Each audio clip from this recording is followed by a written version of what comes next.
Persuni li jixtru proprjetà ta' valur għoli u jħallsu t-taxxa f'pajjiżna se jkunu jistgħu jibbenefikaw mill-permezz ta' residenza f'Malta. Permezz tal-Global Residence Programme, il-Gvern se jkun qed jagħti nnifs lis-settur tal-proprjetà u spinta qawwija lil diversi setturi ekonomiċi li jwasslu għal tkabbir ekonomiku. Dan se jwassal biex is-settur tax-xiri tal-proprjetà speċjalment ta' ċertu valur f'pajjiżna iddaħħal aktar flus u jiżdied ix-xogħol. Il-Global Residence Programme se tkun qed jieħu post skema oħra li kienet iddahhlet mill-Gvern precedenti, skema li kienet ħolqot ħafna inċertezza u naqset mir-reputazzjoni ta' pajjiżna.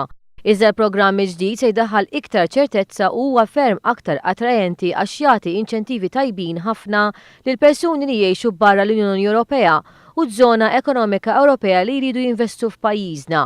Meta kienet inniedi dan il-programm, is-Segretarju Parlamentari għal Kompetitività u Tkabbir Ekonomiku Edward Lewis ħabbar li l-Gvern se jdaħħal il-leġislazzjoni sussidjarja relattiva sa mhux aktar tard mill-aħħar ta' dan ix-xahar. Il-Global Residence Programme hija ħafna ħjar mis-sistema li kien hemm qabel. L-ewwel ħaġa hija ċara u hija sempliċi għal min irid jieħu residenza u Malta. U allura il-pakkett huwa ferm iktar attraenti bħal taxxa, bħal minimu tal-akkwist tal-proprjetà illi m'hemmx bid bond li titħallas fil-bidu tan-nofs miljun. It-tielet ħaġa li ttekiljajna kienet il-ħruġ tal-permessi.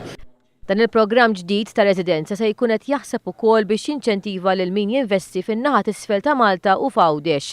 Dan il-programm se jnaqqas ukoll il-limiti minimi għax-xiri tal-proprjetà mmobbli u anke dawk tal-kiri ta' proprjetà f'Malta għal dawk il-persuni barranin li jixtiequ jixtru proprjetà f'pajjiżna.